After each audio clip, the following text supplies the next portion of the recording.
little flies down upstate shore, digging the hole.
All right, everybody, give me 1 minute and we will get started. Apologies for being late.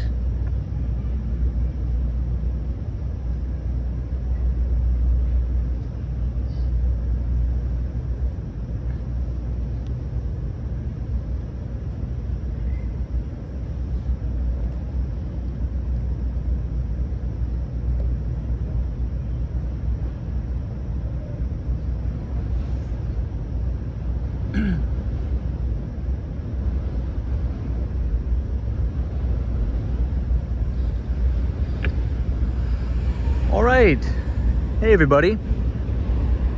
Today is September 3rd, right? Yeah, September 3rd, 2023. It's about 9:26 p.m.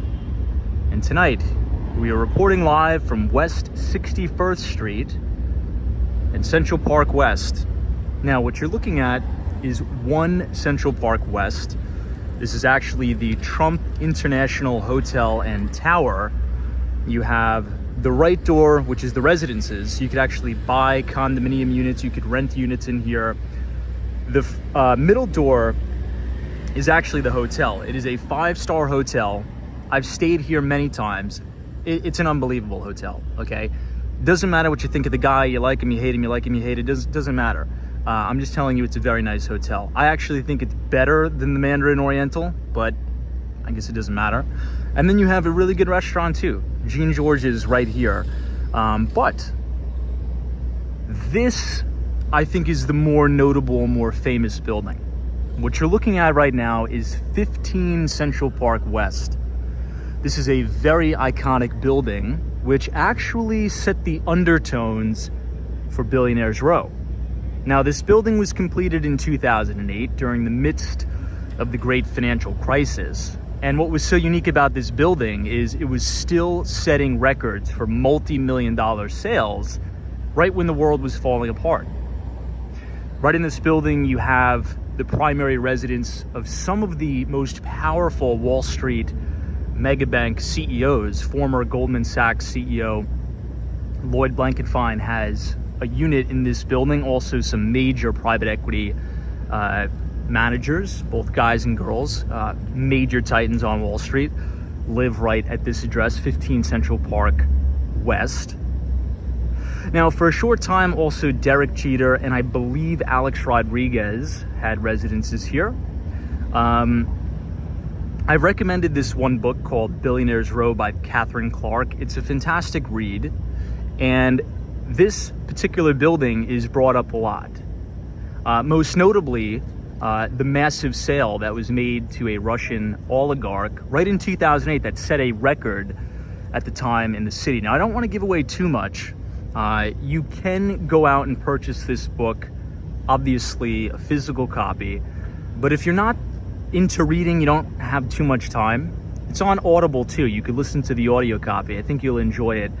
And it'll essentially give you a history lesson of all the buildings that we walk past every night on the stream. I do as best of a job as I can to explain each and every single building to you each night, particularly the notable ones on Billionaires Row, like Central Park Tower, 220 Central Park South, the Steinway building, and 432 Park Avenue. They just ironically happened to be behind me at the time. But if you want a more immersive look behind the scenes about how some of these buildings came about in New York, check out the book. It's called Billionaires Row by Catherine Clark.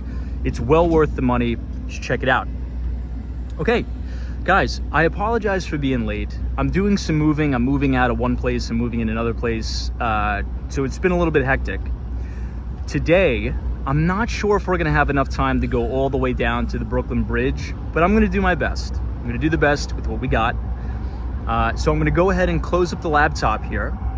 I wanna say hello to everybody in the chat, but most importantly, I wanna wish everybody a very happy, healthy, and safe Labor Day weekend. I'm sure the majority of us have off tomorrow, so that's good. And I really do sincerely hope that you guys enjoy it. So I'll go ahead, close up the laptop here, and we will get started in just a moment.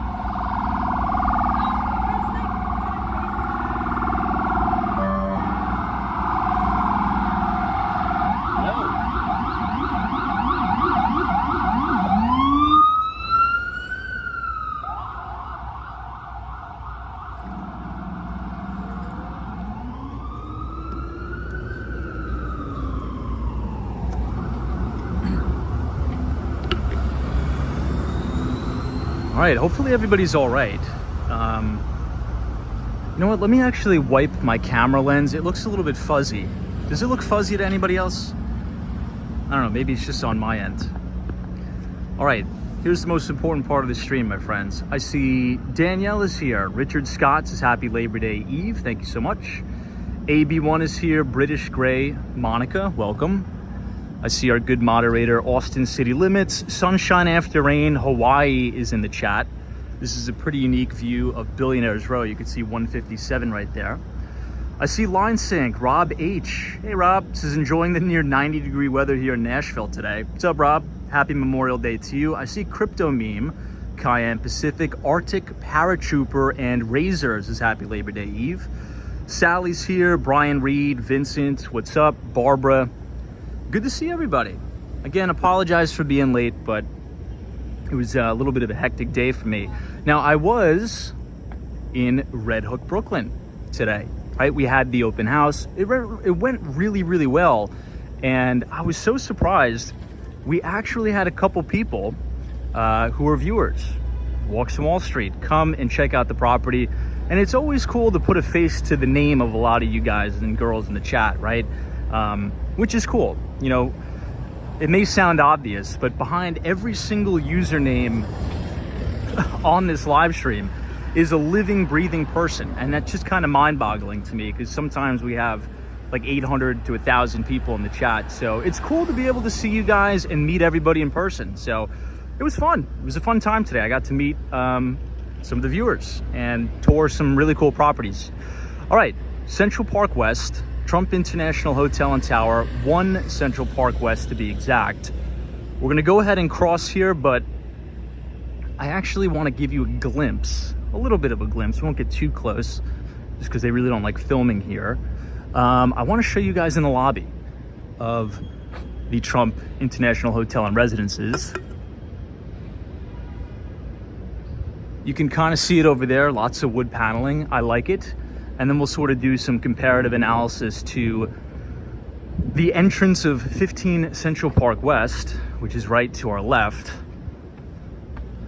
But I don't know, I like it. I think this building is very unique. It provides I would even argue better views than Billionaires Row, because with One Central Park West, the key, my friends, is not only that you get these gorgeous Central Park views, but you also get views of all of Billionaires Row. So imagine this, okay? I think this will be a pretty good angle to sort of explain what I'm talking about. So imagine you live, let's say, on the 28th floor of this particular building. You are gonna have pretty unobstructed views of Central Park, right? I mean, you're right here, but you could also see a full panoramic view of every single building on Billionaires Row, from Central Park Tower, 220 Central Park South. Depth perception and perspective here. Obviously, if you live on Billionaires Row in one of those buildings, you obviously don't have the view of a lot of the architecture. So, I don't know, thoughts there? I just like to give a little bit of a comparative analysis. But look, the lobbies are nice. Looks like, kind of like 80s furniture. Call me crazy, I kind of like that though, with the wood paneling, gorgeous chandeliers. Some people don't like it. I think it's an acquired taste. Hey, Buy the Book is here. What's up? Day's Work, welcome. Abdullah, Rhonda Harris is, oh, you're home now from hiking, but appreciate the safe wishes. Very cool. Victor's here. Our good friend Austin City Limits. I think I saw Dan Zhang in here. Where's Dan? Dan says, Tom, I actually kind of miss the good old days. I know, when we used to start the stream in the WeWork. Okay, real quick segue here. Since it is Sunday, we're supposed to be doing the Markets to Look Ahead live stream. But guess what? Everybody has off tomorrow, so we're just gonna kind of hang out again. I gotta run something by you guys in the chat. So obviously, I'm no longer I no longer have my office in the WeWork. This is the grand entrance to 15 Central Park West. Really beautiful. There's like a roundabout, all cobblestones, really nice landscaping here. About 2 months ago, there was a really big protest, like a protest against, one percenters. It was like an anti-capitalism protest. I'm not trying to be controversial, I'm just explaining what went on. And they came all the way around here. They made a left on 61st Street, and they actually went and were sitting right in the roundabout here, protesting the one percenters and, demanding they pay higher taxes, things like that. And they had to call the NYPD to actually take him out of here. It was pretty crazy, but look at that. It looks very exclusive. You have these grand entrances here. I like it. Hey, Razor says, how long would it take you if you were to go to the Brooklyn Bridge? It may take us the full 2 hours. I'm gonna head down that way. I'm gonna try my best. But again, I was just a little late starting the stream. Hey, CW says, where did you move the office to? Well, I'm in 575 Madison Avenue. So that is the Douglas Elliman headquarters, and pretty much all of the top brokers that who are the top brokers at Douglas Elliman, they work out of the office. So I'm on the same floor as like Noble Black, who does a ton of business in Manhattan. Obviously, same floor as Kirsten Jordan, because I'm on our team.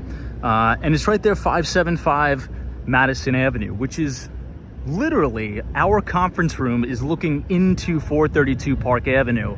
You could actually see some of the amenities from the conference room. It's kind of cool. But the point I was trying to make with that is, so I've been uploading a lot of those 4K 60 frames a second videos, because I've been listening to a lot of the feedback, and many of you want to see what New York City looks like during the day, and I totally get that, and I want to try to accommodate that. So I've been uploading some detailed walking tours of the city during the day. Obviously, we can't go live during the day because I'm working, but check this out. The place that I was staying at, the upload speeds, I think the download was about 590 and upload speeds were like 450. Now that is insanity. That's like screaming fast speeds. So for a 20-minute 4K 60 frames a second video, that was like 15 minutes to upload. Now here's the problem. The Wi-Fi I have at my house gets maybe 10 upload and like 100 download. So the problem is, a lot of the internet providers in New York, if you live in an older building, you're gonna get really, really crappy upload speeds. Does anybody here have home internet? Maybe you have Google Fiber, maybe you have Fios. What are some of the upload speeds that you're getting? Because I gotta figure something out. You know, when I used to work at the WeWork, we had pretty okay upload speeds.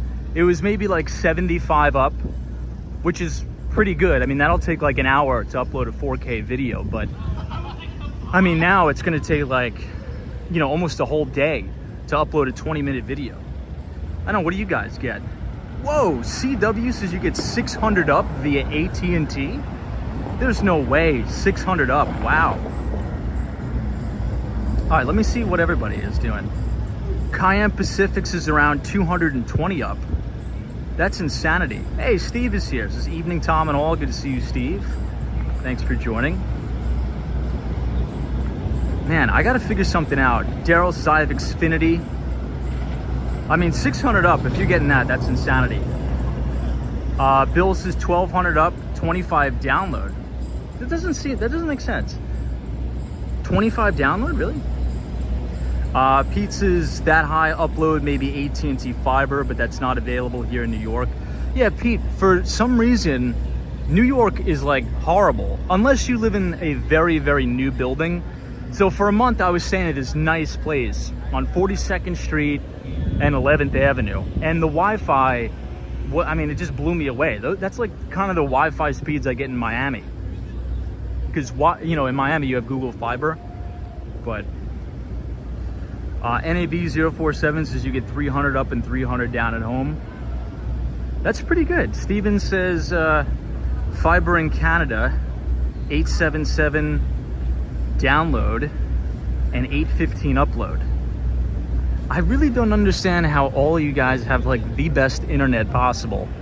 That's awesome. I'm definitely very jealous. I gotta figure out what I gotta do, but anyway, this is another good shot at Billionaires Row. You have Central Park Tower to your right and 220 Central Park South to your left. We are now right outside of the Deutsche Bank Tower at 59th Street, Columbus Circle. You could actually see the roundabout here. Tech Guy says 500/20. Yeah, I mean, 20 up. Even if you want to upload a 4K video to YouTube or any other platform with 20 up, that's going to be, I mean, over like 7 or 8 hours still. Deutsche Bank Tower looks nice. Let me see if I can get you guys in the lobby without buffering, just to quickly show you what it looks like inside. There is a Whole Foods in here.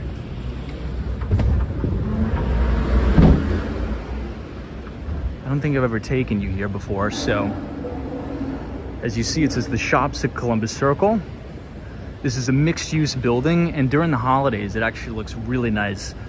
They hang these massive Christmas ornaments from the ceiling, and they actually electronically program it to play with like Christmas carols and stuff. It's pretty cool. But you have retail on the bottom here. There's actually 3 levels of retail. In the basement, as you go down the escalator, which is one of the most exclusive hotels here in New York City. And obviously you also have the bulge bracket investment bank, the German bank, Deutsche Bank, right here. But I love this building. It's very modern. They keep it very clean, super sleek, and all high-end retail here. You have Hugo Boss. I believe they actually used to have a First Republic, still here. First Republic Bank. Lululemon is here as well.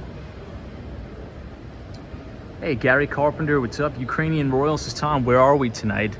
So we are at 59th Street, Columbus Circle. We are actually standing inside the Deutsche Bank towers here. We're just having a little bit of a walk around inside because I don't believe I've ever taken you guys to the inside. And it is a beautiful place. Ooh, let me point this out quickly. On the 3rd floor, if you ever come in here, take the escalator to the 3rd floor, and all the way in the back is a very good restaurant. It's called Momofuku Noodle Bar. It's fantastic. There's also another location at the South Street Seaport, which I believe I've showed you. It's right across the street from the Tin Building. But I like it. Very clean. They have Ted Baker. I think there's I want to say a Coach. Yeah, there's a Coach store here.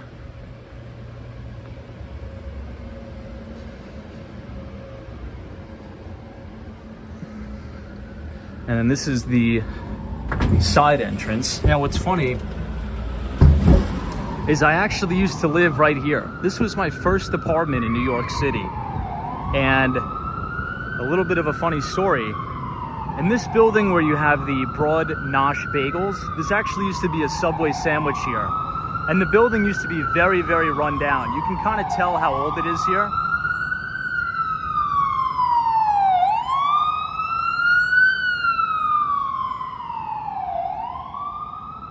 You can kind of tell how old it is, but I used to live right in here, but it wasn't a room. I actually used to live inside my brother's friend's walk-in closet.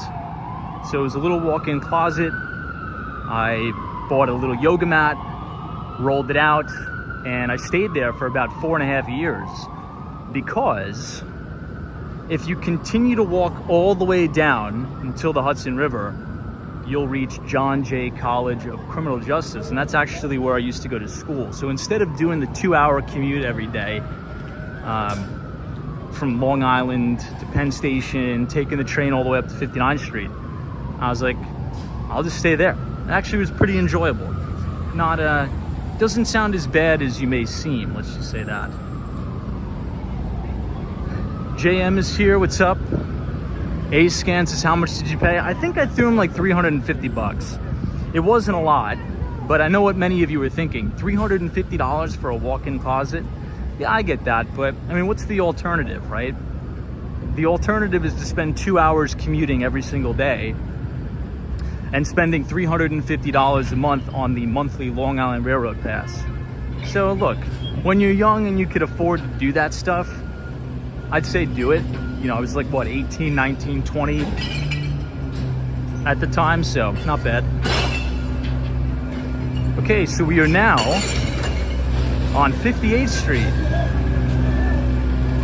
And this is actually a pretty good pizza place here. Hey, Ukrainian Royals, is the Deutsche Bank Towers were designed by the same architect who designed the one and only World Plaza. Hey, Ukrainian Royal, thank you so much for your donation. Yeah, the Deutsche Bank Towers used to be called the AOL Time Warner Center.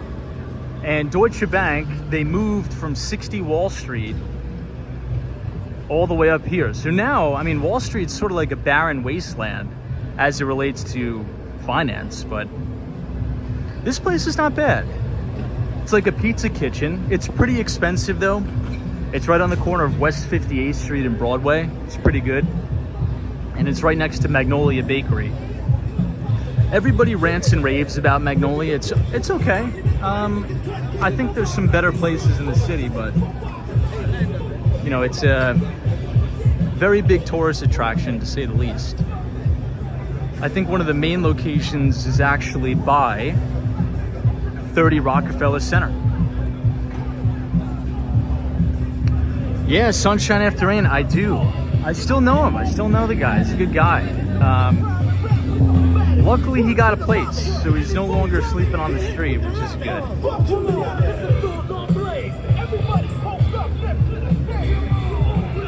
All right, let's start heading down.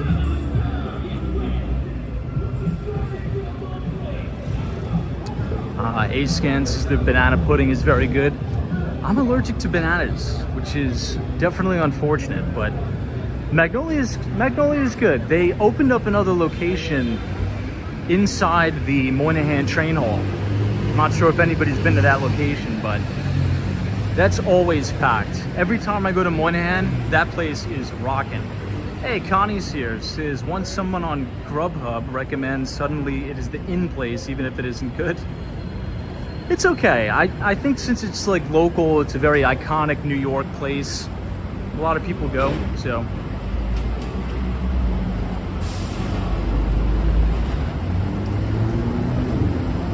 Hey, Gigi NYC, Elizabeth is here. Says little cupcake shop has much better banana pudding. Julie M, welcome. You know, let's cross 57th Street so we can have a direct view of Central Park Tower.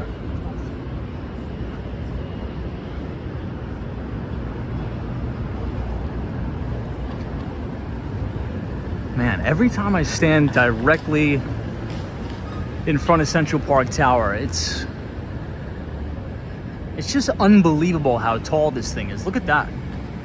It's wild. And the triplex is on the market for $250 million, $250 million for the top 3 floors at Central Park Tower. We'll see if it sells. Who knows? I know Sunshine After Rain put a decent offer in there, so maybe it'll be showing under contract soon. Who knows? Hey, Hawaii. Good to see you. Photos from around New York. It is so warm and humid right now, and I think it's only going to get worse. It's crazy, isn't it? Because September, I mean, I know it's still summer technically. All right, one more shot of Central Park Tower. That's the front doors. Huge, super tall. Wow. Amazing. Now, I understand that September is still summer, right? But it's supposed to slowly ease in the fall. But this whole week is going to be 90 degrees, which is great for me because I love the heat and humidity. But the majority of New Yorkers, not so much. The majority of New Yorkers definitely are not a fan of the heat and humidity, particularly if you have to take the subway all the time. This is the Brooklyn Diner. It's okay. It's a little expensive though. It's a little bit on the pricey side. Hey, Evans, is my favorite building in New York City is probably the Chrysler Building. Look, I'm a big fan of Art Deco as well. Chrysler Building, Empire State Building, beautiful. I think it's a pretty good pick. Now this is cool. Robin Studios.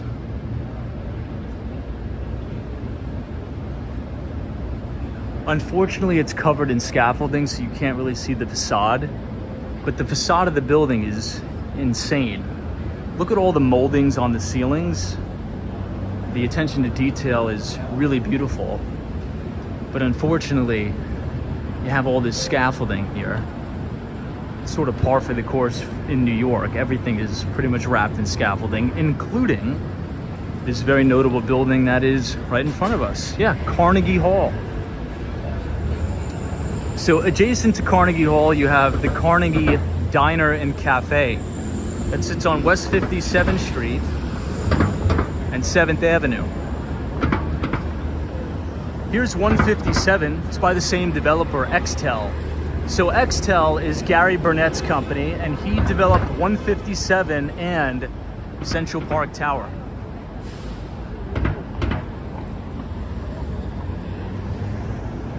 We'll cross the street the other way just so we can have a bird's eye view of Carnegie Hall. It's one of the most famous and iconic places in New York City, and it sits literally right here on Billionaire's Row. It seems like a lot of people are dining outdoors tonight, but the city did seem a little bit empty.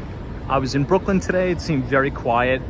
I think people are still out in the Hamptons enjoying the weather, enjoying the last hurrah of summer. But look at this. Carnegie Hall is under really complete renovation. They're restoring the facade. So it's totally wrapped and encased in scaffolding, unfortunately. Now, do we know when it's gonna come down? I don't know. I honestly don't know. But I'm excited for it to come down because I want to do some more streams up here. And I think you guys would enjoy the architectural integrity. Now, speaking of architectural integrity, this building is a real treat to see. Unfortunately, it is nighttime, so it's a little bit dark. You're not going to be able to see too much. But if you have another web page pulled up, I want you to go on Google Images and type in Alwyn Court. A-L-W-Y-N Court. This is a nice outdoor dining setup here. I think this is like a pizza place. Pizza and cafe.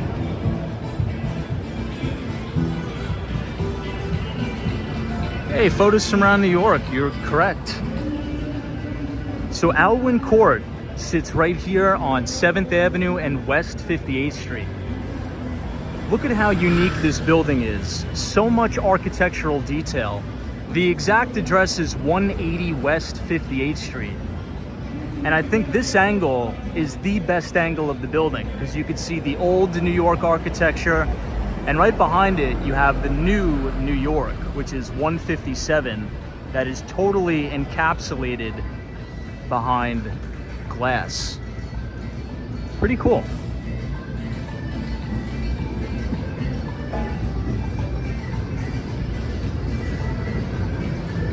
Let's cross over one more just so we can have a better angle of it. And it's right next to the New York Athletic Club, which is right here. What do you guys think? Thumbs up, thumbs down on Alwyn Court? I think it looks beautiful. Yeah, Richard Vogels is quite the contrast. I see Michael Joseph is here. What's up, Michael?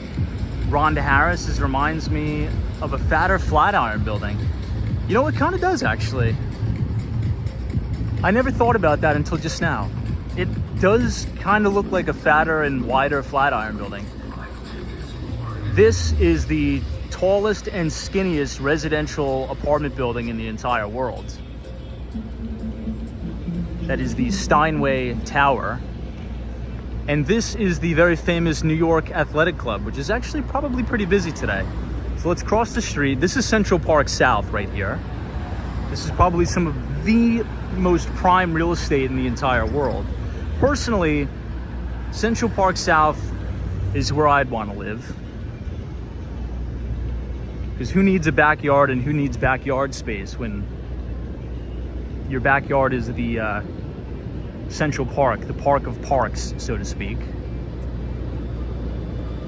Hey, Kevin Buffalo, what's up? This is I love older buildings, real works of art. I don't care for the glass towers. Yeah, I mean, everybody's different, but I kind of tend to agree. But, I mean, just the amenities and stuff like that in Billionaires Row is really unmatched. But Kevin, I think I agree with you, particularly this building, Alwyn Court. I want to get a little bit closer just so you could see the detail of the building. Hey, Michelle K, thank you so much for your very generous and kind $10 donation.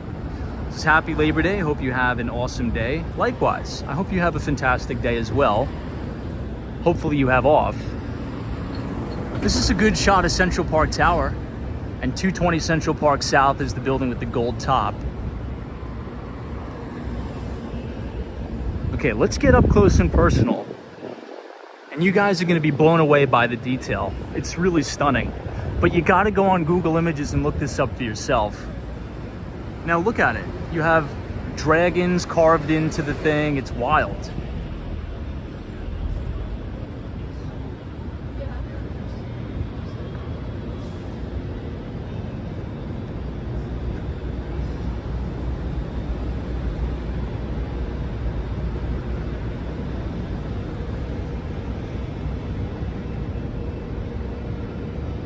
This is really something you need to experience in person. I know the camera does not do it justice at all, but the detail is incredible. So trust me, if you're visiting New York and you have a bunch of stuff planned, just carve a little bit of time out of your trip. For me, do it for me. And promise me you'll come to 180 West 58th Street, Alwyn Court, and just look at the facade. Every time I walk past it, I noticed a different detail. I noticed something new.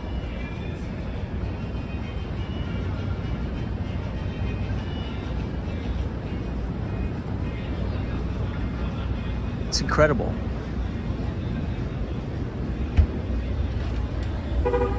And this goes all the way up and it wraps and encapsulates the entire facade.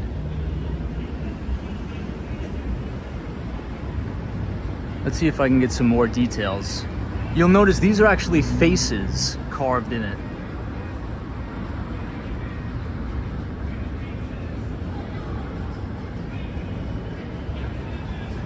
It's cool, right? Alwyn Court, 180 West 58th.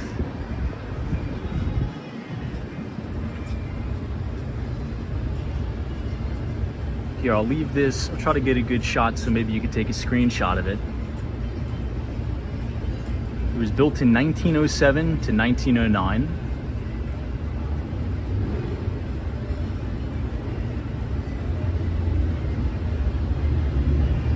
It's unique, right? I like the lanterns. The lobby is really nice too. You'll probably get a little bit upset at us filming it, but hey, Carol Williams, that's a high building. My head would spin if, yeah, true. All right, let's continue on. I think it'll be appropriate to make a left on 57th Street, and we'll actually walk directly past 157. Hey, Tom from Midtown. Hey, Tom. Says, I've always loved Alwyn Court too. Very old New York and similar to the... Oh, you know what? Somebody commented that on my Twitter.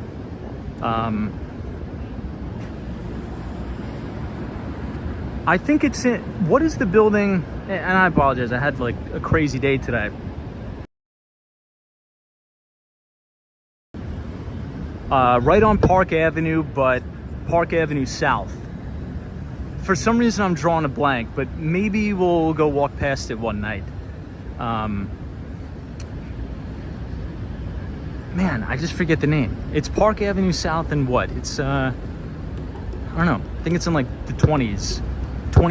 Not 23rd. We'll have to walk past it. Maybe we'll walk past it tomorrow, but that's another really cool building too.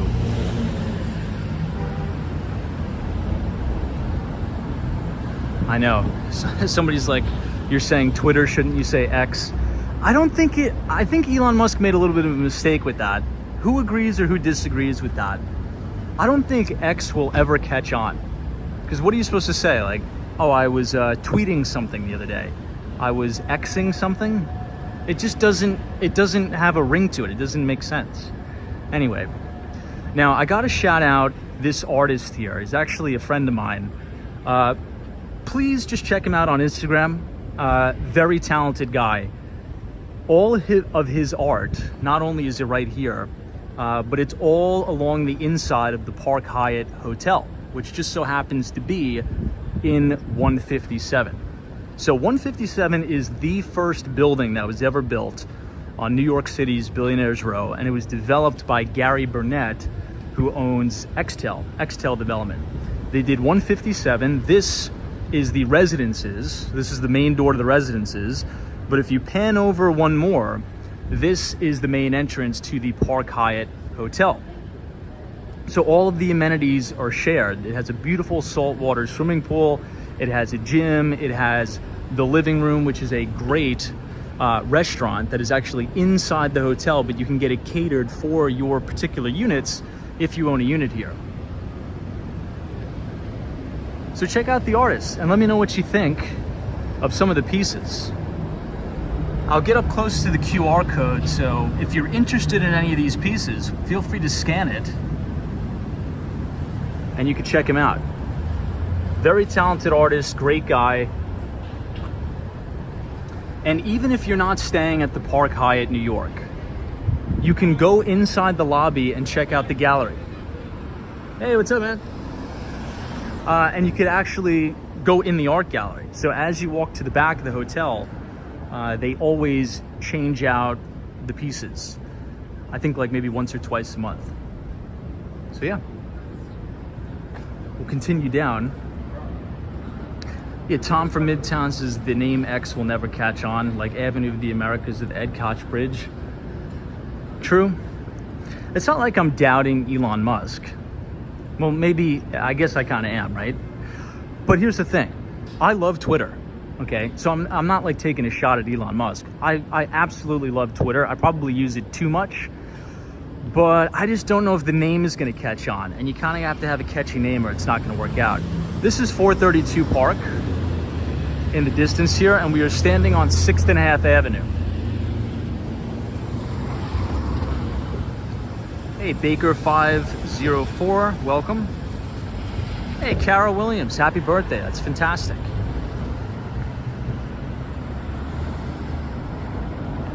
Santos Perez. TK Porsche says X is bad marketing. Marcy M says not a fan of the new name. I'm not either. I also have another gripe with Twitter. Supposedly, if you pay the $8 a month for Twitter Premium, you're able to upload video in 4K, 60 frames a second. I'm not too sure about that. I've been trying to upload some of the videos I shoot for YouTube onto Twitter, and it looks like 480p maybe, like on a good day. So, I don't know, they gotta figure that out. So this is the Russian Tea Room. This is also another very famous place. It's pretty expensive, but again, I think just the name rings true. It's a very iconic name, so everybody comes here, particularly tourists, particularly wealthy tourists, like to come to the Russian Tea Room, which is right across the street from 157.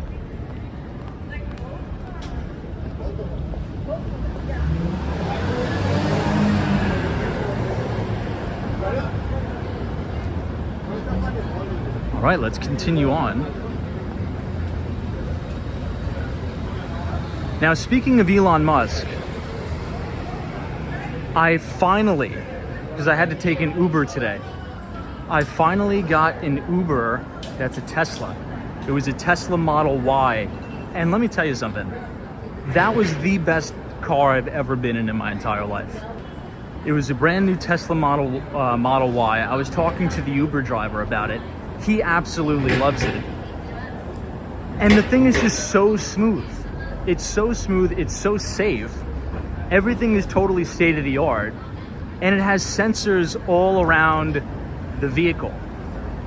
Now, who here is a Tesla owner? Because the Uber driver was telling me all about it, and some of the features are absolutely crazy.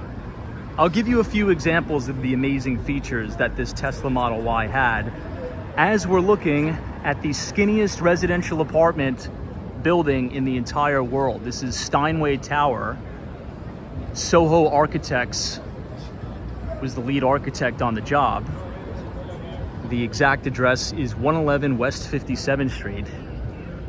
That building is insane as well. But you know how when you park your car on a really hot summer day and then you come back to your vehicle and it's like 200 degrees in the car and it's absolutely just literally hell on earth? Well, Tesla has a feature where you can have temperature control your car. It doesn't matter if it's on or not. So if the car is baking in the sun, you can automatically set it where the car will never get over like 80 degrees. So it's not going to be like scorching hot every time you get into it. I think that is very cool. The second thing is it has cameras all around the entire car. So even when the vehicle is off and the car is parked, let's say if some jerk wants to key your vehicle, right? Or, you know, damage your car, even try to break in, it's automatically going to record that person. So you'll be able to know who it is because it's automatically recording all of the time. And it uploads that video to the cloud, which is crazy. So it's literally probably the safest car on the road and the most surveillanced car on the road by far, in my opinion. Who here has a Tesla? Oh wow, is that true? Hawaii says people were keying Teslas and people didn't know about the cameras.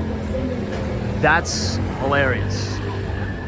Abby one says those are nice features with the temperature controls and the cameras. And he also said one other thing. We'll actually walk down 6th Avenue. or Avenue of the Americas. He also said one other thing. The self-driving package, so the fully autonomous self-driving, is only a $6,000 add-on. That seems a little low, doesn't it? I mean, to have the guarantee of self-driving for $6,000. I mean, why would you not? I mean, if you're gonna get a Tesla, I mean, 100% pay the $6,000 for the self-driving.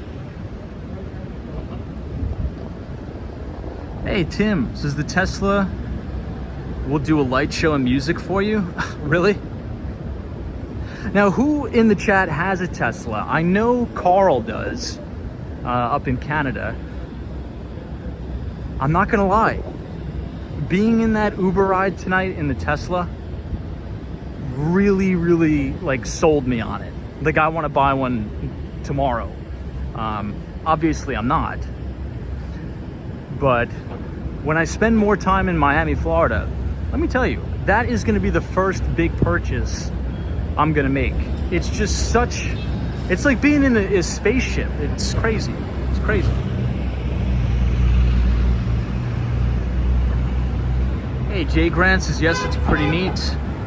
Tim in Michigan says, full self-driving price just dropped to $12,000 from $15,000. This guy told me it was $6,000. Phil says, only self-driving on the highway for $6,000. Full self-driving on the roads require the most expensive option. Thank you for that. I didn't know that. Maybe there was a little bit of miscommunication there, but still, that seems like a pretty good deal. Now, if you have the money to shell out for a Tesla in the first place, chances are you're probably going to buy the full self-driving option. I'm trying to remember what the guy said. I believe his Tesla Model Y, he told me it was like 56,000, 58,000 around there, which is not bad. I believe the Tesla Model X, which is the one with the, what's it called? The gull wing doors that open like really, really uniquely. I think the full package on that one can be like $120,000. That's a little bit too crazy for me to comprehend, but Pineapple Water says, Tom, you cannot drive them in flooded areas. The battery has been catching fire, apparently. I heard that too. That's a very good point, Pineapple Water. I heard that after the major hurricane in Fort Myers, Florida. The fire department of Fort Myers was actually advising people to pull out their Teslas from their garages because the salt water does something with the battery and causes a reaction. And they've been catching fire. It's a good point. Luckily, where I am in Florida, we don't flood. I'll just have to remember never to take it down to Brickell, because if anybody's familiar with Miami, Florida, there's a place called Brickell. And Brickell is really nice. I'm not trying to be negative on it. It's a beautiful place. But if it's raining all day nonstop, Brickell is going to be flooded under like 6 or 7 inches of water, and it's ridiculous. They have to figure something out about that, because it's yeah, it's a mess. But anyway, yeah, I'll just probably have to remember not to take the Tesla down to Brickell. So hey, Brian Forrest, what's up? Oscar Diaz says, Tom, how are you? Have you done a test run in a Lucid? I haven't. I am open to it though. I'm really sold on the Tesla, but I am open to the Lucid. Now, when I was in this Tesla, it got me thinking of the book One Up on Wall Street. Now, the book One Up on Wall Street is by Peter Lynch. Peter Lynch was the former mutual fund manager for Fidelity's Magellan Fund. And one of the main things he says in that book, he's like, sometimes you got to get your head out of the spreadsheets. Right? You got to get your head out of all the financial filings. You got to, just close your browser on sec.gov, right? For any financial analysts out there, sec.gov is probably one of your default web pages. But one of the things that Peter Lynch says is you just got to go out and try these products, right? In the book, he says, go to the mall with your kids and follow your kids around. What are the kids buying? Like, what is your wife buying? right? What is your husband buying if you have a husband? And pay attention. And I totally see what he means. When I was in this Tesla, I was totally blown away. The car absolutely sold itself. And I'm not trying to hammer on it, and I know I'm sort of getting a little bit too, over the top on this Tesla topic, but I think it rings true for anything. You gotta actually try the product and immerse yourself in the product to see what the hype is about. And I could see why Tesla has performed so well as a company over the last 8 or 9 years. It's incredible. Very quiet. And as you know me, I hate loud noise. Absolutely hate loud noise. And you would never know a Tesla's pulling up behind you. It's just an incredible piece of engineering. I give it a 10 out of 10. Hey, Melissa 2087 is here. Hey, Melissa. KM says you could pay a monthly fee instead of the $15,000 for the self-driving option. Some think this is a better option since the self-driving is not transferable. Thank you for that, KM. Appreciate it. Hope you're having a good Labor Day weekend. Since we did a full tour of Billionaires Row, this is actually one of the other buildings that's technically considered a Billionaires Row building. Now, it's not on 57th Street, it's on 53rd Street, and the address is 53 West 53rd. It's also nicknamed the MoMA building because it's right next door to the Modern Museum of Art, MoMA, which just happens to be one of my favorite buildings or my favorite museums in all of New York. But this is an incredible building that I actually had the pleasure of previewing one time. The lobby is amazing, very expansive, and check this out. As we turn the camera to the right and point the camera down, that is the private hotel, the private restaurant that is exclusive to the residences in the building. Kind of cool. Luxurious setup. That seems par for the course on any building in Billionaires Row. You have to have your own private restaurant. Central Park Tower has theirs, 157 has theirs, and 53. Let's check out some of the prices here on Billionaires Row. So if you want to dine like a billionaire, like Sunshine After Rain in the chat, or even Hawaii, these are the prices you're going to be looking at. Actually not too bad. You have the Dom Perignon there for 89 bucks. Let's look at some of the desserts. Okay, these prices are actually pretty good. A dessert's 20 bucks, $17, $19. Some of the main dishes are like 40 bucks. This is actually not bad, actually. And the menu looks good. Yeah, the menu actually looks really good. All right, let us head out. I saw that too, Hawaii, the $37 for the egg roll. I kind of conveniently skipped over that one. $37, dude.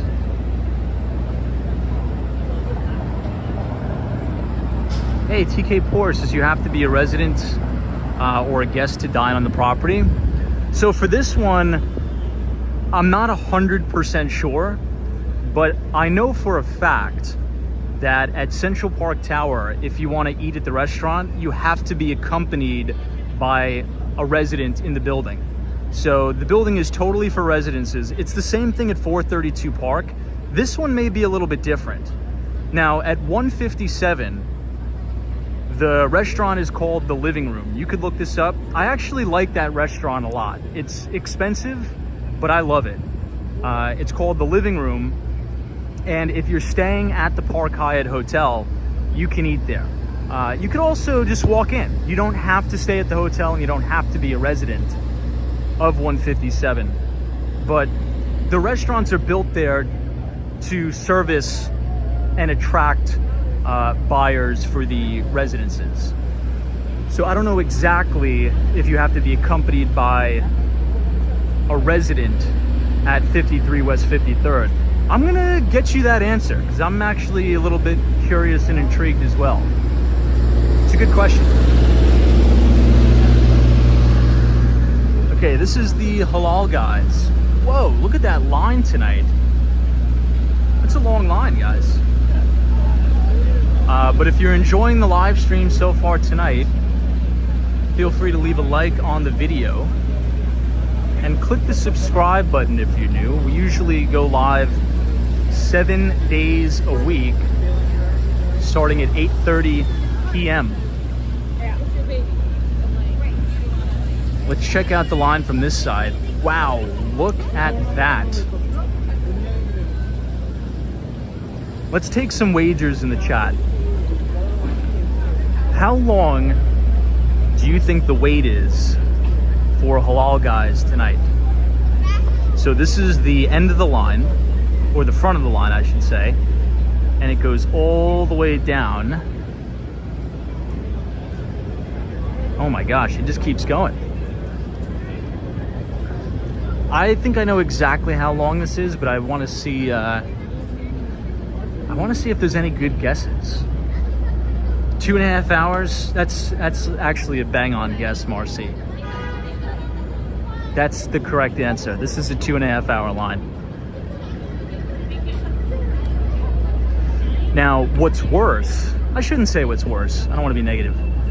What's a longer line is actually at Adele's famous halal, which is a little bit better spot, but they move at a snail's pace. So if you're in a rush, definitely do not plan on going to get halal food at Adele's famous. Only do that if you have nothing going on and you could spend the weekend sitting in line. But wow, this place is booming. Yeah, about 2.5 hour line. Username, schmoosernames is too long is the right answer. I agree.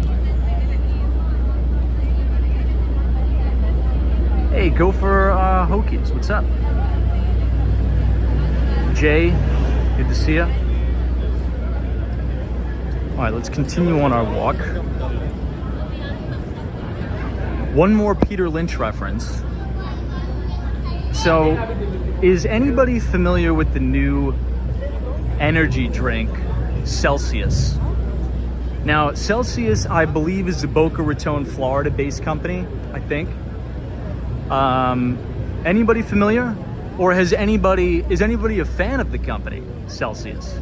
Have you tried it? Do you like it? Do you not like it? Wow, this is new. Maybe it looks like they refurnished the lobby. Abby says yes. Sunshine After Rain says yes. So what are our thoughts about Celsius? Drewski says it's delicious. Jay Grant says yes. Wendy England says nope. So I gave it another try. I like to give things a shot twice. When I had it the first time, I really didn't like it. I'm gonna be honest. I didn't like it. I tried it in Miami, but I tried it again today. I'm actually holding it. So I got this one, whatever this is. Sparkling kiwi. This thing was probably the best thing I've ever had in my life. And that's not an exaggeration. Now, I'm just saying this for observational purposes only. Don't go out and buy the stock because I said that. I mean, we've been talking about the stock for a long time on the channel. And a lot of analysts on Wall Street are modeling Celsius similar to Monster Energy. I'm sure everybody's familiar with Monster Beverage, I'm sure. And Monster Beverage is actually one of the best performing stocks in stock market history. Yeah, I'll say that one more time because I know it sounds crazy, but it's true. Monster Beverage is one of the best performing stocks in history. Yeah, it's true. Now, Celsius, I believe they just struck a distribution deal with Pepsi, which is incredible. So if it can follow the same trajectory, right, and these are big variables here, but if it can follow the same trajectory of the adoption curve as like a Monster Beverage, this could be huge. This could be massive. So again, we're not saying, oh, go buy the stock. We're just talking about the company in general. Richard Vogel says, I drink so much coffee already. I wonder how much caffeine is in this. Let's see. I actually don't think that much.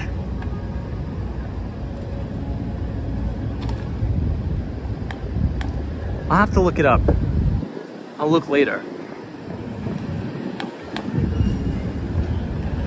But I feel like I can never drink any of the other energy drinks. Like Monsters, I can't drink it. I just feel like it's poison. I'm drinking poison almost. Like that's how my brain equates energy drinks, particularly Monster and Red Bull. I feel like I'm drinking something poisonous. But with Celsius, it's not like I'm gonna say healthy, because I know it's probably not healthy. No matter what the company tries to advertise this is not a healthy drink. And again, I'm not a health professional, I'm not a doctor, I'm just talking bullshit. But I just know it's not like healthy for you. But it feels a lot better drinking it than Monster or Red Bull. I don't know.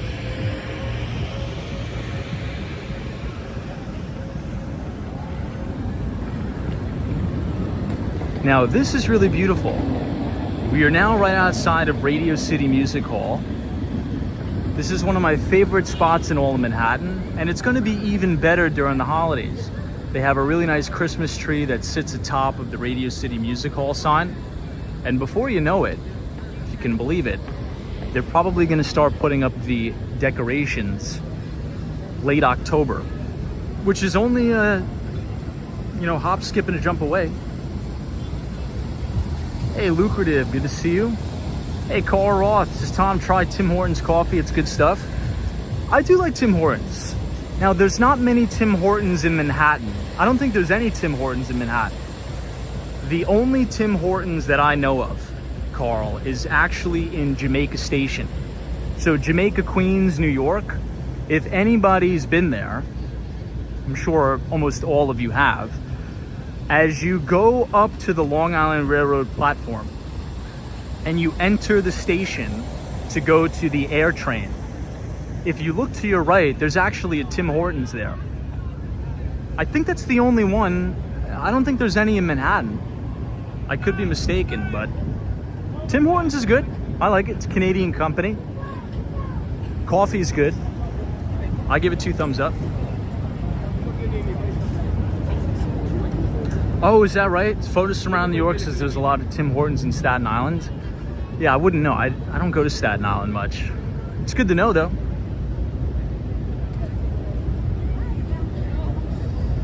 Speaking of the holidays, this is 1251 Avenue of the Americas. And before you know it, right here, there's going to be these huge Christmas ornaments that are going to be stacked right on top of one another here. And arguably one of the most famous shots in New York City as it relates to the holidays is right here, because the fountain is lit up in holiday Christmas colors. You have those big ornaments and you're looking directly at Radio City Music Hall.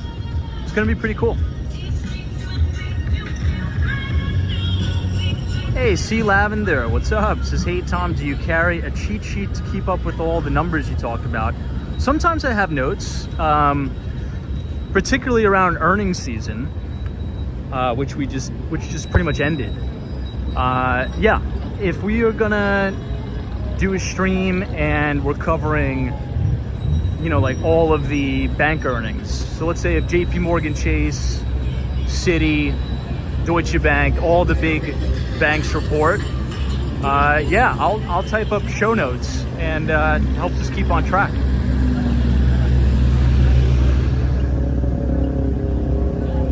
You kind of have to, because we can do about sometimes 10 miles on the stream, 8 to 10 miles a night, reading all the comments, and particularly during earnings season, if we have to refer back to gross margin, did they beat, did they raise, it's a lot of words jumbling around in my brain. So to have show notes, it definitely helps me stay on track.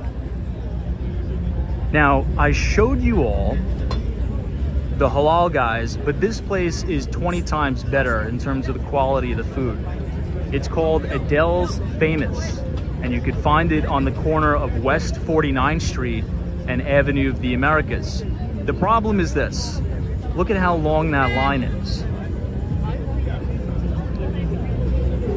It's way longer, way longer than Halal Guys.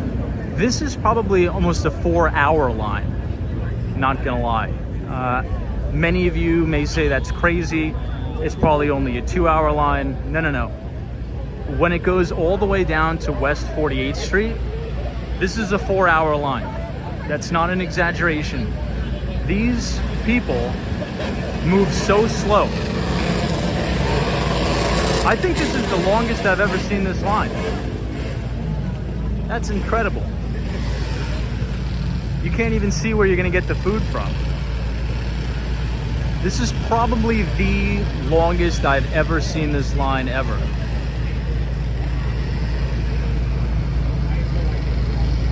Now, here's the question. Would you wait 4 hours to get a plate of halal food? I don't think I could do it. I don't think I could do it. Whoa, it actually wraps all the way back here. That's wild. That's definitely a first for me. Holy crap. And people are still getting in the line. Whoa.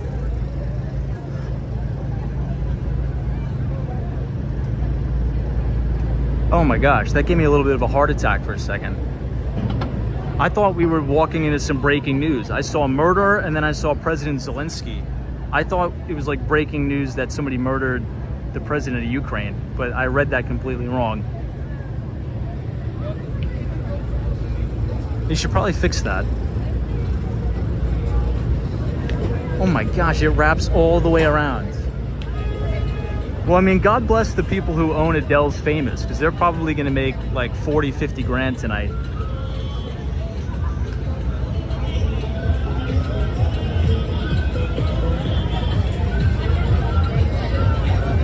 Oh my God, Kevin from Buffalo. This is what happens if you're next in line and they say, sorry, sold out. Oh, if I waited 4 hours, I'd probably go into some sort of cardiac arrest. Man, that would be a real heartbreaker there. It is good. Now, I'll give you guys a tip. And it's not really a tip. If you want to try Adele's and you don't want to wait in a 4-hour line, you have to come here when the weather is horrible. When it's either negative, like 20 degrees. We always have like a couple days out of the winter in February or January where it's like negative 20 out. If you want to wait 20 minutes in negative 20 degree weather, then, you know, it'll only be like a 20-minute line. Or if it's pouring raining and we have like a Hurricane Sandy, then the line will be like 20 minutes and you'll be good to go. But besides that, particularly in the summer, 4th of July, yeah, you can expect to wait crazy amounts. So.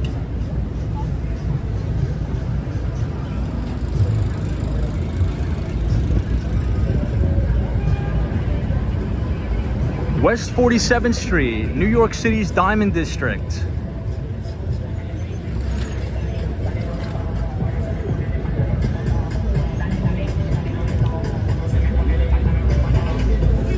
I'm not a big watch guy, but I think if I were to ever buy a watch, I'd probably buy it here. I don't wear jewelry, but... Now you may be asking yourself, this is New York City Diamond District. It looks completely vacant. It looks like all these stores are out of business. They're not. Obviously, when the shops are closed, they put all of the precious stuff back in the safe to avoid theft and the like. So if you come when it's closed, this place is literally a ghost town. There's nothing open.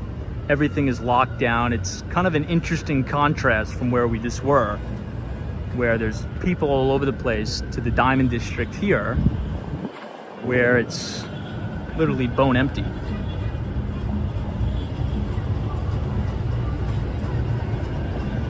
But I like it. A lot of history in the Diamond District.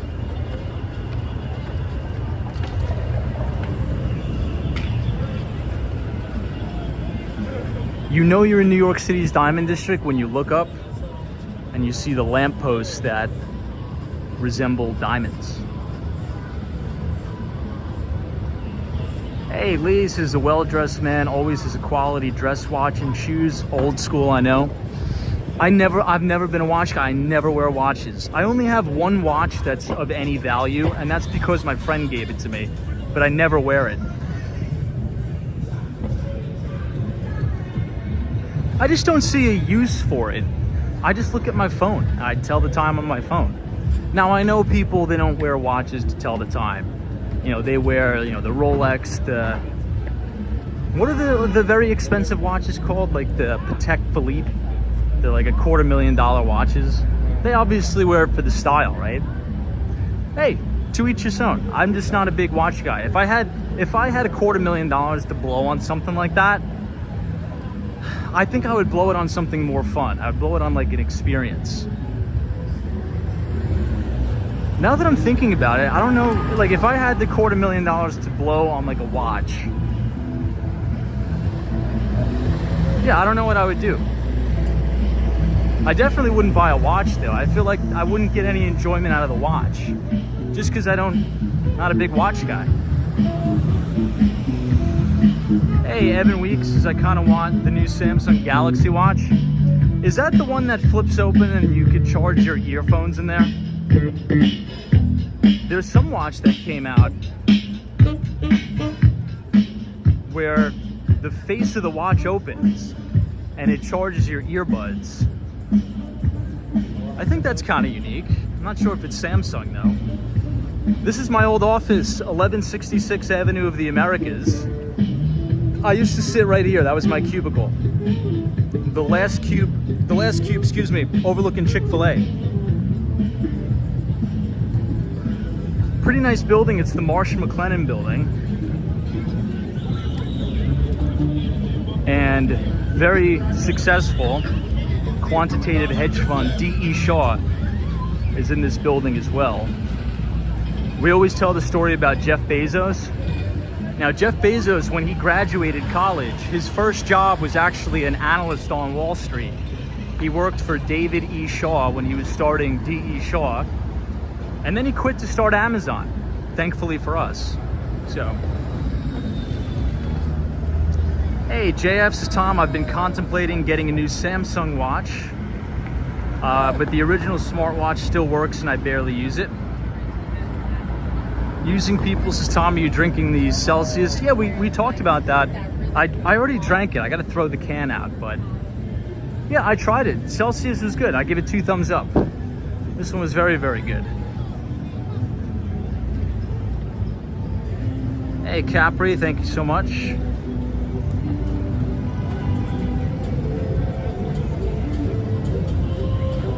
No, Evan. I worked at a tech company in there. Our good pal Jeffrey Bezos worked for D.E. Shaw.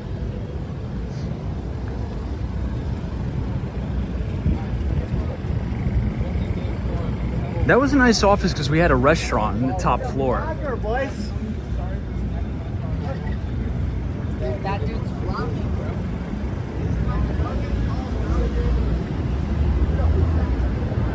Hey JF, what's up? Didn't Jeff Bezos just purchase like $80 million property on Star Island or Fisher Island in Florida?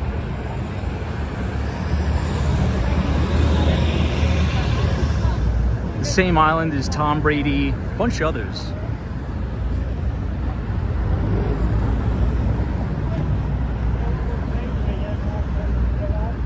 Okay, let's cross the street here, West 43rd. This is Bank of America Tower.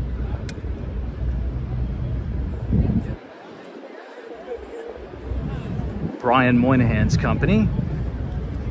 But from here, we're gonna see an amazing view, as I like to call it, a rip your face off view of the Empire State Building.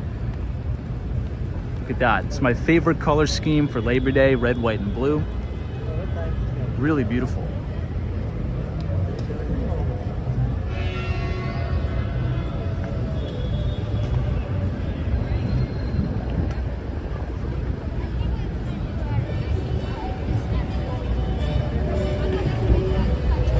What do we think of the Empire tonight?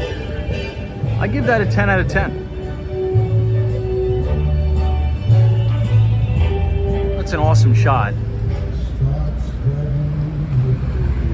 And if you look all the way down, you could actually see the One World Trade Center spire is also lit up in red, white, and blue as well.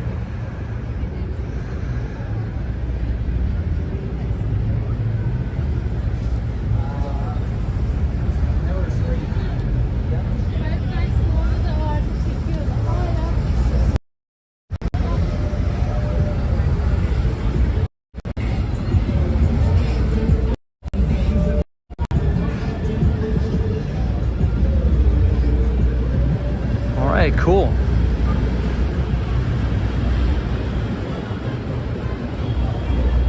Yeah, good old Frank Sinatra, right? Not bad. And then you're looking at the Salesforce Tower.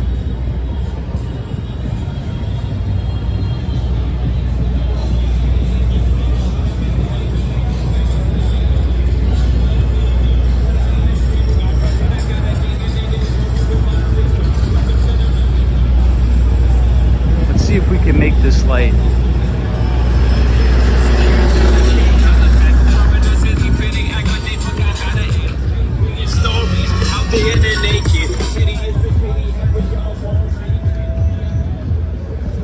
Salesforce reported earnings last week, pretty decent quarter.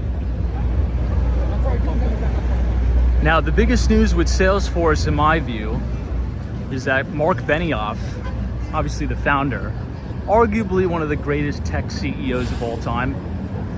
If you want to read a really good book about Mark Benioff, check out Trailblazer. Very good book.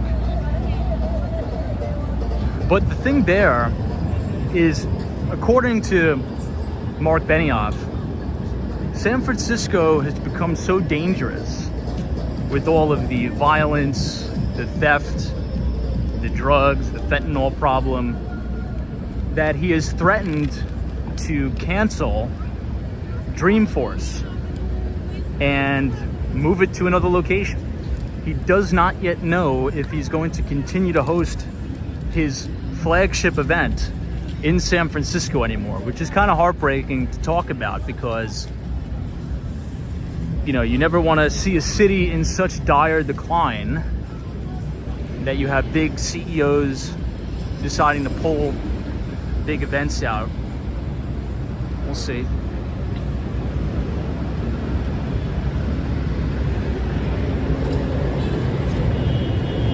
I was gonna take a little walk around Bryant Park, but I think it's closed for the night.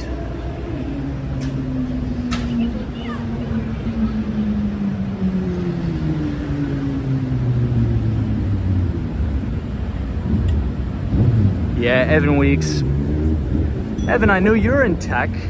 How often, if at all, do you venture to San Francisco? And if you've been recently, what are your thoughts? Because I haven't been recently. I want to go. I'm planning on going. However, I do remain optimistic that they're going to turn this thing around in San Francisco. At least we could only hope. Let me toss out the Celsius can. This is the Bank of China.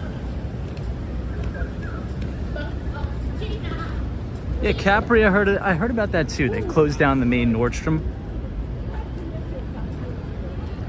Another good shot of the Empire here. Wow. RCE Goats. Tom, I got an offer to move there and I declined it. Now, did you decline it for those particular reasons we were talking about? What's the craziest thing to me about San Francisco are some of these videos I see on Twitter. Now, I don't like bringing them to light too much because it may be like isolated incidents and like I don't like to fuel the fear, so to speak. But supposedly this is true in San Francisco. When you park your car on the side of the road, on the street, people have actually resorted to rolling all of their windows down and leaving their doors unlocked all the time just because they don't want the criminals to break the windows to get and to steal their stuff. So they're just leaving the windows rolled down just so the criminals don't have to break or vandalize their car when they're stealing their items. Is that not dystopian in nature or what? Now, I don't know if that's like everywhere. That may be in just certain neighborhoods, but apparently the break-in and entering vehicles are really bad.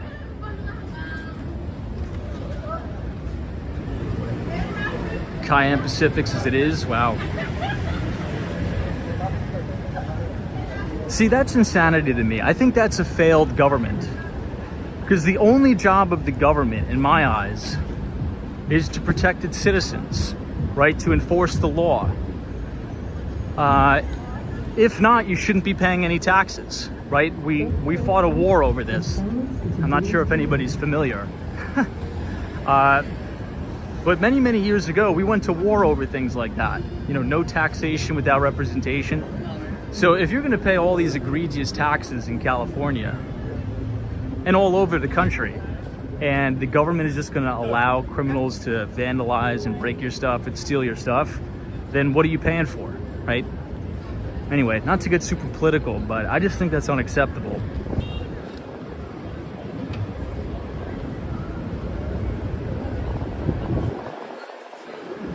Here's the Chick-fil-A, closed on Sunday. Kind of feels like a Friday instead of a Sunday, but...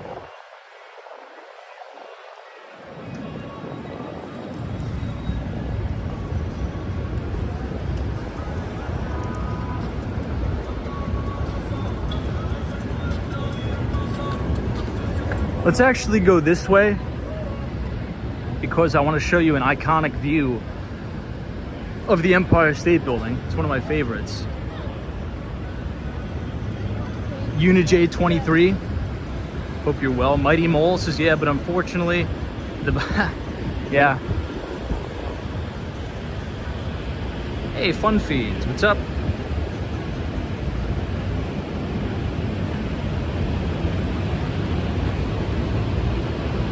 Wow, Lee.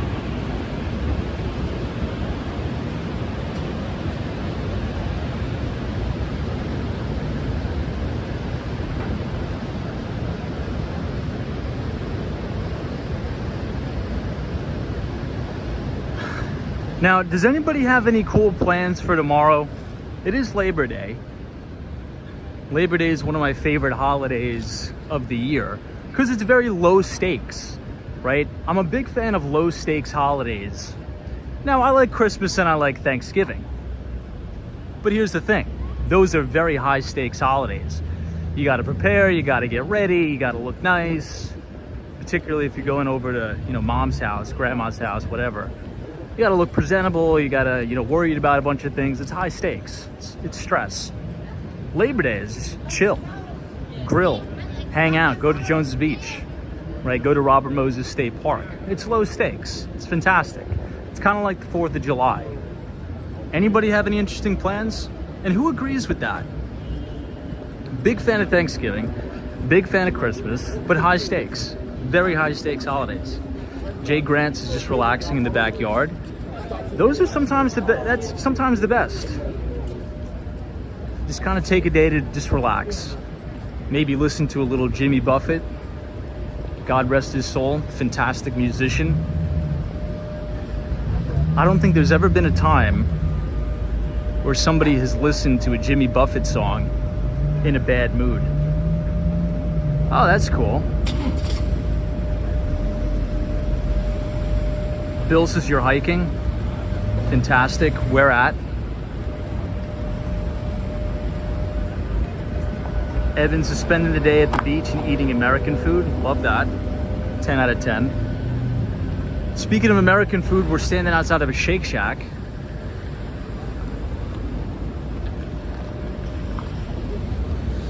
Michael Joseph says cheeseburgers in paradise. Ooh, that food delivery bike guy almost got taken out there, unfortunately.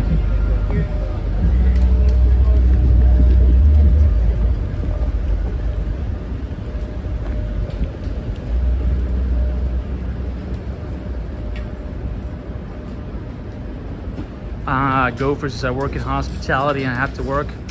Got it. Well, the good news is you'll probably be making double time, right? Time and a half, double time. Ooh, 133 Broadway. This is my favorite view I was gonna take you guys to look at, but check this out. Our favorite view is now covered with, you guessed it, scaffolding. Yikes. Yeah, so this is the Empire State Building, and the spire used to be right there. It used to be the best view in the city. But yeah, now we got scaffolding. I think we'll get a little bit closer, but this is sort of the view I was talking about here. I think that's a 10 out of 10 view.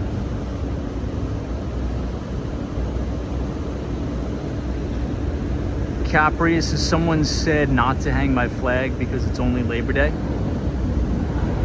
I hang the flag all the time. At my house in Miami, I actually installed this massive flagpole. It's almost like cartoonishly ridiculous how tall it is. And I think I actually may get a ticket from the town, because you're only allowed to have a certain height, which I get because we have hurricanes and stuff down there. But I think I'm gonna fight it. I think I'm just gonna keep it. And I did it myself. It was a little bit of a crap job. I poured the concrete and everything myself. And I'm gonna get this crazy massive American flag to hang between the two coconut trees. I mean, you might as well, right? It's the greatest country the world has ever seen. You might as well let people know it. All right, Macy's, 34th Street, Herald Square. Pretty soon, and I know this is gonna sound crazy, but pretty soon, we're gonna be doing walking tours of the windows at Macy's for the holidays. That's actually a pretty anticipated stream every year, when they just have they cover up the windows and it says, please stay tuned. It's always something I look forward to every year. The holiday windows here at Macy's. And pretty soon we'll be covering the Macy's Thanksgiving Day Parade. It's all just coming around the corner here. Now, last Christmas in New York City, I think was the coldest Christmas on record. We were streaming in it, unfortunately. And it was negative temperatures. It was wild. Anybody remember that? I believe it was the coldest Christmas on record. And the bad news is it wasn't even a white Christmas. So it was cold for no reason. There was no snow. It was just freezing. All right, we're headed towards Koreatown. But I'll give you one shot of Macy's right here. Hey, Jose says hello from Doral, Miami. I wish I was there. Hopefully I'll be there in 2 weeks. Love Miami, Florida. Hey, 3T3 is Tom. I just watched the SpaceX launch from St. Pete, Florida. Whoa, how was that? I didn't know they were doing a launch. Very cool. I wonder if you could, are you allowed to see that in person? I'd love to go see that in person one night. Hey, Evans is what's Christmas like in Florida? I've always wondered. Like the weather, do people put up Christmas lights on the trees? So I haven't spent a Christmas in Florida yet, but I've spent time in Miami during the holidays, but not on Christmas Day. They make it really nice, particularly in downtown Miami at Brickell. All of the palm trees are lit up for Christmas. It was my first year experiencing that, and it was pretty unique. I kind of liked it. It looked really good.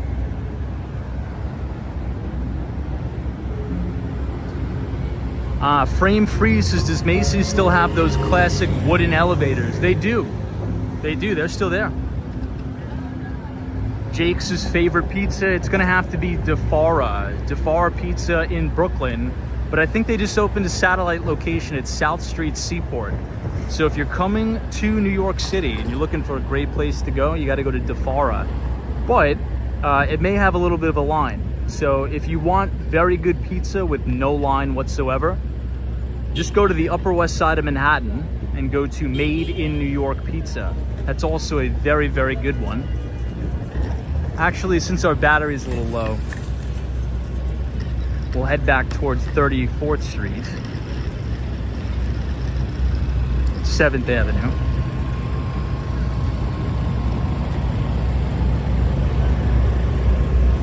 Yeah, Luigi's is good.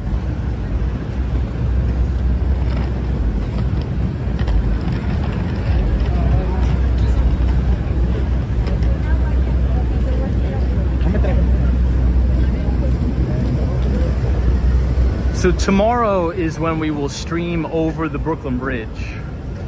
We'll do the Markets to Look Ahead live stream, and we'll probably start in Tribeca and go all the way across the Brooklyn Bridge for Labor Day.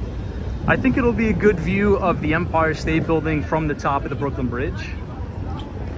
And the weather is supposed to be unbelievable too. It's a picture perfect day in Manhattan today. This guy's got something going on.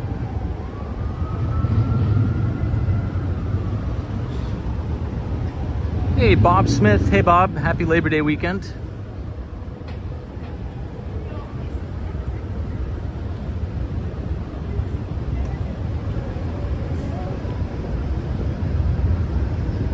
All right, everybody. I want to thank all of you for coming out and watching Walks on Wall Street tonight. I think it was a fun stream. I started a little late, so I do apologize for that. I want to wish everybody an amazing, happy, healthy, and safe Labor Day weekend. Please take the time to enjoy it with your friends and family, and hopefully you have some fun plans to cook some good food and celebrate Labor Day. If you enjoyed the live stream, feel free to leave a like on the video. Click the subscribe button if you're new. And we will see you right back here live from New York City tomorrow at 8:30 p.m. Eastern Time for our Labor Day Markets to Look Ahead live stream. So take care, everybody, and A-Scan, thank you for joining. Jeff in Southern Tier, Sunshine After Rain, Michelle Henry, Michael Joseph, Marcy M, Wendy England, Jay Grant, Adrian, thank you so much. Pete NYC, Tom from Midtown, thank you so much. Buy the book. Ali Star DWG. I like the conversation about Tesla tonight. I actually may want to do a little bit of a deeper dive into that. All right, guys, take care. TK Porsche, there's always a bull market somewhere. You just need to know where to look. And we'll see you guys soon. Let me leave you off with a good shot of the Empire. All right, guys, see you soon.